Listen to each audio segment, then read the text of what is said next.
Once again this Friday, an upward stage on the Dauphiné route, but we'll have to wait for the last 10 kilometres and the steep climb to Valmorel to see how things turn out for the overall classification. The final slope, with its regular 7% average gradient, is where Chris Froome and Alberto Contador fought it out in a memorable duel back in 2013.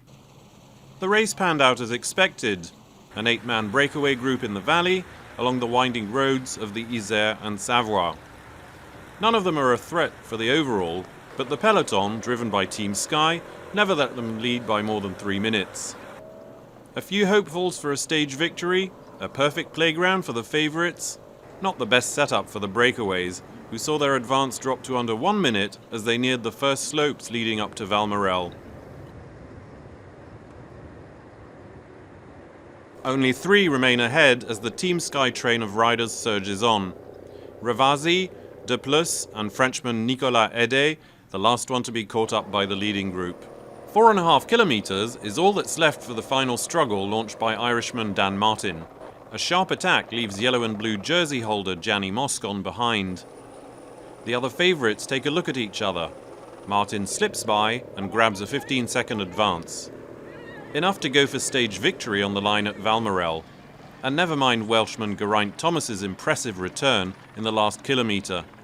The Sky rider failed, a handful of seconds behind the day's winner, but the leader's jersey is not a bad consolation prize.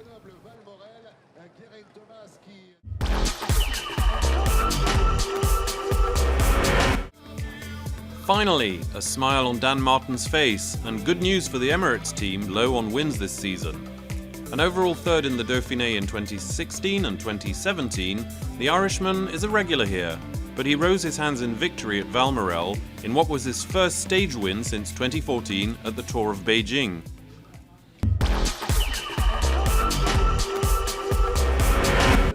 It's been a difficult season for me and the team, but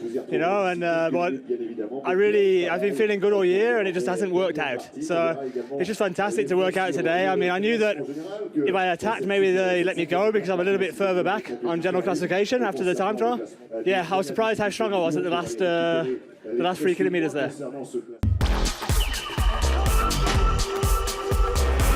Four seconds short on the line for Welshman Geraint Thomas, just behind the day's winner. Adam Yates took third place on the purely English-speaking podium. Frenchman Romain Bardet struggled towards the end and yielded 16 seconds to the day's winner. In the overall, another change for the yellow and blue jersey, albeit within Team Sky, from Gianni Moscon to Geraint Thomas, who has a comfortable advance, 1 minute 9 seconds over number 2 Damiano Caruso, which might come in handy during the 2 last stages over the weekend. A classic Saturday for the Critérium du Dauphiné.